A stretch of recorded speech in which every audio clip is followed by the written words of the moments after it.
If you're over 50 and weight loss feels impossibly slow, no matter how carefully you eat or how faithfully you count steps, the real roadblock often isn't willpower or even total calories. It's the rhythm of insulin, the signal that tells your body whether to store or burn. When insulin nudges up, even a little, fat burning switches off for hours, and when that happens repeatedly across the day, and especially at night, your metabolism spends more time in storage mode than in burn mode. I'm Dr. Thomas, and in the next few minutes, I'll walk you through a calm, sustainable way to steady insulin so your body can access its own fuel again. Think of every meal as a fork in the road, burn or store. Insulin makes that call. Start a meal with fast carbs and you'll see a sharp glucose rise. Insulin follows to usher that glucose into muscle and liver, and when those tanks are topped off, the spillover gets packaged for storage. Do the same thing late at night and you carry that storage signal straight through sleep, waking groggy, craving quick energy, and watching the waistline cling to you no matter how healthy the plate looked on paper. The surprise is how often well-meaning habits keep insulin elevated. A light breakfast that's all juice and toast, a handful of crackers before dinner, low-fat yogurts and energy bars with hidden sugars, or even eating foods in the wrong order. None of this means carbs are the enemy or that you must live on salads and chicken forever. It means the timing, order, and quality of what you eat have an outsized effect after 50 because many of us gradually become a bit more insulin resistant with age, less sleep, more stress, and less muscle. When insulin stays steadier, the brain stops shouting for snacks, energy evens out, and your body finally taps the fuel it's been storing for years. Here's the practical game plan you can start tonight. Step 1, change the order of eating. Begin meals with protein, fish, eggs, Greek yogurt, tofu, lean meat, and non-starchy vegetables, or a fiber starter like a mixed salad or a small bowl of beans. Then finish with starchier carbs if you choose to have them. This order flattens the post-meal glucose and insulin surge, slows gastric emptying, and leaves you fuller on fewer calories. A simple example, grilled salmon first bite, then garlicky greens, then the roasted potatoes. Step 2, keep carbs in check and pick smarter sources. Most people over 50 feel and perform better when they reduce refined carbs, white bread, sweets, ultra-processed on snacks, and shift toward intact carbs with fiber like berries, lentils, steel-cut oats, or quinoa, while letting protein and healthy fats carry more of the plate. You don't have to count every gram. Think in terms of trade-offs. If dinner includes rice, skip the bread basket. If you had pancakes at brunch, make the evening starch modest and push veggies up. Step 3, finish dinner earlier and create an overnight fasting window you can keep. 12 to 16 hours for many people, but always tailored to your health status. Stopping food at least 3 hours before bed lets insulin settle so nighttime can be about repair, not digestion. Step 4, move gently after your biggest meal. A relaxed 10 to 20-minute walk after dinner, or even a few minutes of standing calf raises by the sink, helps muscles soak up glucose without calling for more insulin. Step 5, protect sleep and tame stress.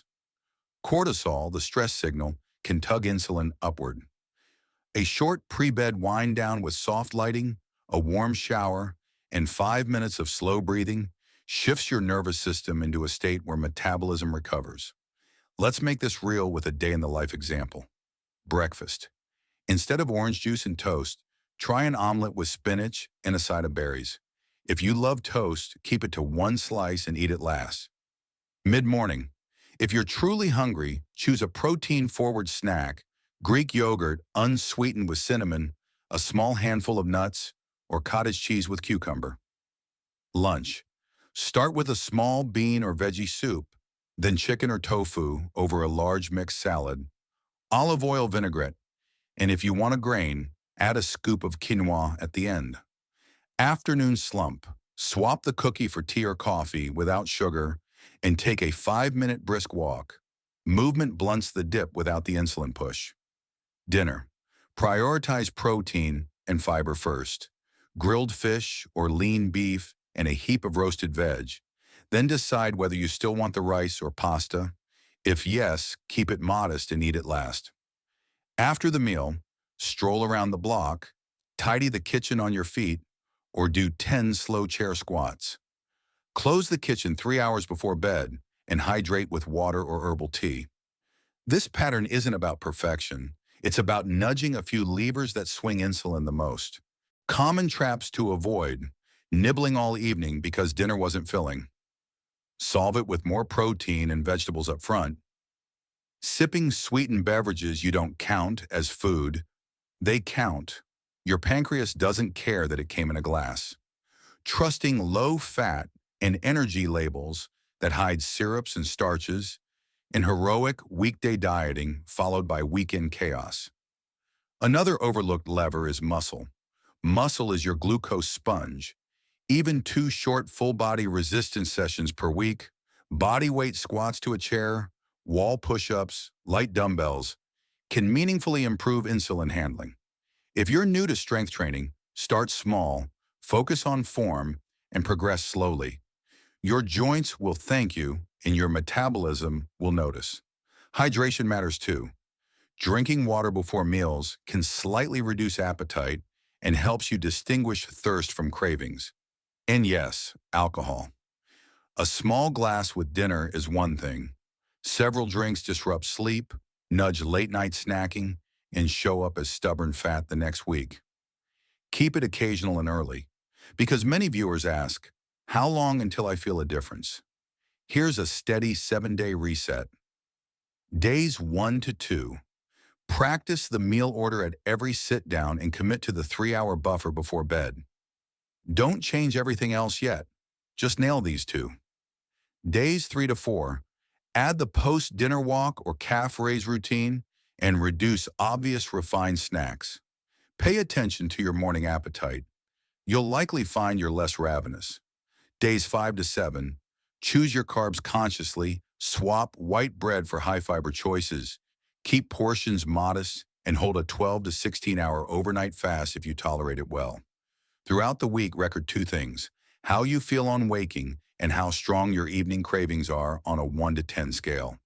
You're looking for a lighter wake-up, steadier energy mid-morning, and cravings drifting down by a point or 2. If you have diabetes, heart or kidney disease, or take medications that affect blood sugar, check with your clinician before extending fasting windows or making major changes. Your plan should be safe as well as effective. Let's talk mindset, because it matters. After 50, the goal isn't to bully your body with extremes. It's to work with your biology. You don't need to be perfect to make progress.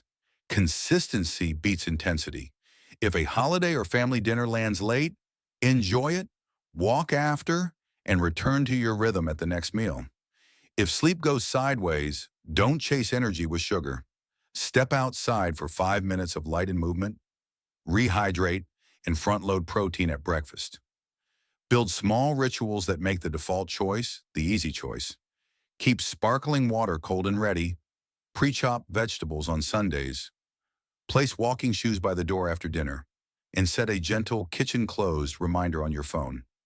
These cues reduce friction so your plan survives real life. Before we close, a quick FAQ lightning round. Do you have to cut all carbs? Number. Favor quality and timing. Fiber-rich carbs in modest portions, eaten after protein and vegetables.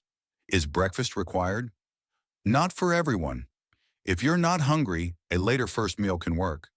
Just keep it protein forward when you do eat and avoid breaking a fast with pure sugar. Are artificial sweeteners okay? They're not calorie bombs, but for some people, they keep sweet cravings alive. Test your response. If cravings stay high, scale them down. How much protein? A common ballpark for older adults targeting muscle maintenance is roughly 1.2 to 1.6 grams per kilogram of ideal body weight per day, spread across meals. Confirm with your clinician and adjust for kidney health and personal goals. What if you can't walk outside? March in place, climb a few stairs, or do gentle seated leg extensions. The point is contracting muscle after meals. Your take-home is simple and powerful. Eat protein first, put carbs last, finish dinner earlier, move a little after meals, build and protect sleep, lift something twice a week, and let these habits compound. Give this 1 week and notice how appetite, energy, and the way your clothes fit begin to shift. Then give it a month and watch the trend line, not the day-to-day noise. If this helped, pass it to a friend who needs a steady, science-guided nudge. Drop your day's 7 win in the comments to encourage someone else, and subscribe for more practical strategies to stay strong, lean, and healthy after 60. I'm Dr. Thomas. Thanks for spending these minutes with me, and I'll see you in the next lesson.